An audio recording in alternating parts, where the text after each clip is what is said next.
Hey, what's up guys? It's Rasha for 1030 and today we have a very special guest joining us, Jodi Goodfellow, who's the founder of Startup Fashion Week, which is a platform and annual event that showcases fashion technology and fashion and helps entrepreneurs network and get their business up and running. Welcome to 1030, Jodi. How's it going? Great, thanks for having me. Great, so let's jump right in. How did you start Startup Fashion Week? So it's a bit of a long story, but I'll try to tell you in a very short amount of time. I actually launched a fashion tech startup myself about 8 years ago, and I realized how difficult it was to break into the industry. And I wanted to help other startup entrepreneurs who were struggling like myself break into the industry with more resources and more connections to industry folks. Because it is a very saturated market and it's also very competitive. So I wanted to create a very disruptive format or platform for a fashion week that would be very different and untraditional. And I know you guys had your Toronto Fashion Week just a couple weeks ago. So what was the selection process like in terms of choosing which brands would be featured? It's never easy, I can definitely confirm that. We had, for the Toronto event this year, we had over 60 applications. And of course, we only selected 12 participants, so it is actually really hard to go through all the applications and figure out who is going to be Canada's most promising startups in the fashion industry or fashion tech industry. So we look for a lot of different things when we're going through applications. We look at their branding and how effective their branding is. We look at their aesthetic in terms of what they're designing, and we look at exactly what they're designing because we want to feature a variety of different looks. So in other words, we don't want to have a showcase that is only just women's wear. We want to have a variety because there's so much out there and we want to give everybody an opportunity to be seen and get noticed. So we look for, the greatest potential in terms of, different types of design as well as their branding and in terms of where they're at in business as well. That also makes a difference. Some people who apply are really early stage and they're too early stage for us.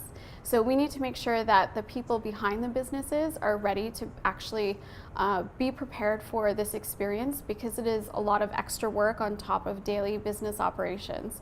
So the entrepreneurs and the designers behind the business have to be ready for that. And are there any aspects of Toronto's fashion startup scene that you think we need to grow in or kind of expand in? Do you think there's other cities that we can kind of draw inspiration from?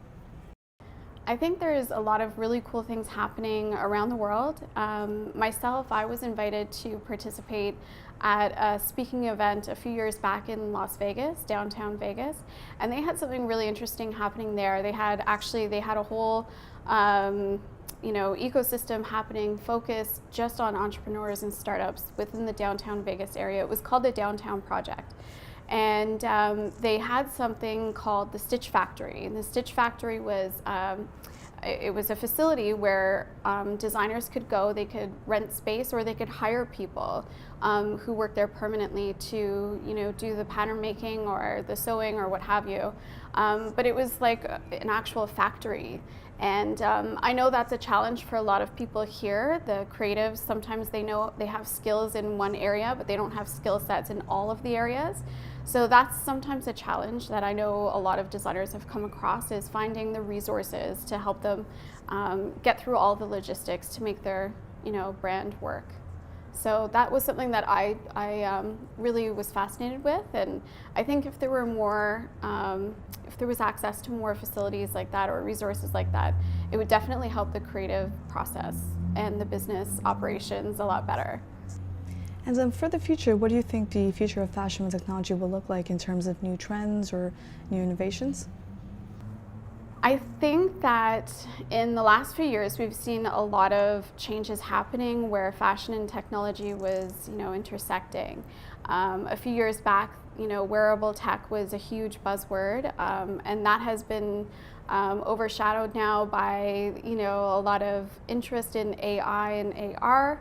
and virtual reality and all that stuff. So so it's hard to say where it's going, but I do see that a lot of brands, bigger brands, are looking at how they can integrate augmented reality into their business platform, and it still hasn't been figured out yet in terms of what the best way is, but I think there's a lot of bigger brands looking towards that, whereas some of the smaller brands are not really able to play around with that because it is a very expensive approach to business. But I think some of the smaller businesses are looking at how to actually use technology within apparel and figure out solutions for certain problems and challenges that people have with their apparel. And I think that that's something that they're trying to do.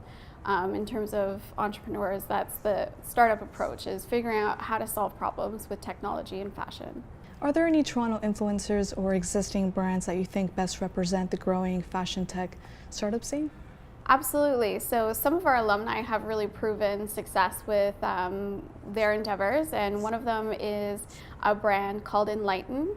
They showcased in our Toronto runway show in 2017, and they actually use fiber optics within their apparel, which creates a very dramatic, obvious statement, a fashion statement.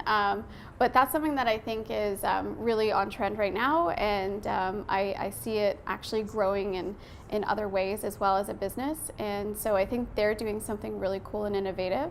I also think that one of our other alumni, Seam, which is it's a really cool app that you can download, but you can actually buy a device called a Lotus, which will clip onto your clothing, and it's very discreet but kind of fashionable.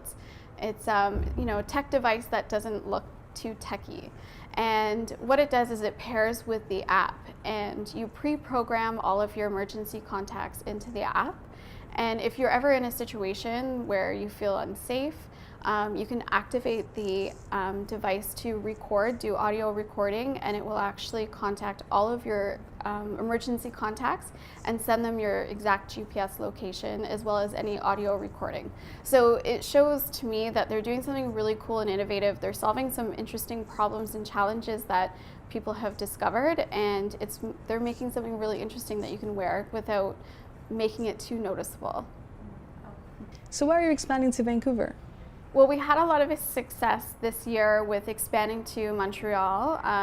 By accident, we went out to Montreal as well as Ottawa for 2 years, just throwing a one-day event to test out the market, and we discovered that those two cities have very different demographics, and we definitely decided that Montreal was somewhere that we felt we could grow and establish a great event platform out there. And we've realized the same thing about Vancouver. We've had a lot of interest from photographers as well as designers, even some models who have reached out to us because they have noticed the platforms that we've built in Toronto as well as Montreal, and they're very curious about it, and they want us to do something similar over there.